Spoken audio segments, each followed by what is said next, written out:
Berta erail zuten, eta Sonia, eta Laura. Baita Manuela eta bere ahizpa ere. Haien gorputzak hil zituzten, haien hitzaketen, haien bizipenak erre, eta haien gogoak, errotik, indarrez atera zituzten.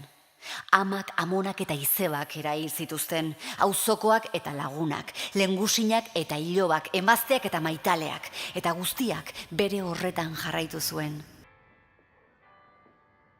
Esteban, non dago zure ama? Joan egin zen, Andrea. Enaiz joan seme, hemen nago. Haren falta somatzen dut. Eta nik zure alastana.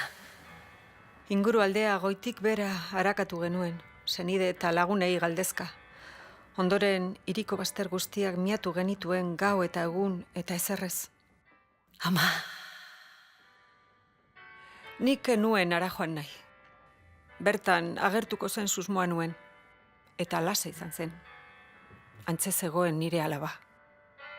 Bizirik irten zen eraso hartatik, baita bere buruaz beste egiteko saiakeratik ere, baina beste hartatik etzen onik atera. Polizia txostenaren arabera, gorpua beste emakume baten ilotzaren ondoan aurkitu zuten. Santa Isabel, mendizkaren iparraldean, azaroaren 18ko larun batean.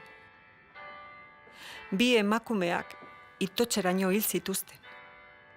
Zergatia, zehaztu gabe. ama sentitzen dut. Agurtzeko aukerarik izan alzenuten. Jauna, nire alaba, hilerriko hobi komunean lurperatu zuten, ez ezagun gisa. Dolores Panteoi zibilean, Txapultepek sakanaren alboan. Dagoeneko alaba agurtzeko negarmalkoak agortu zaizkit.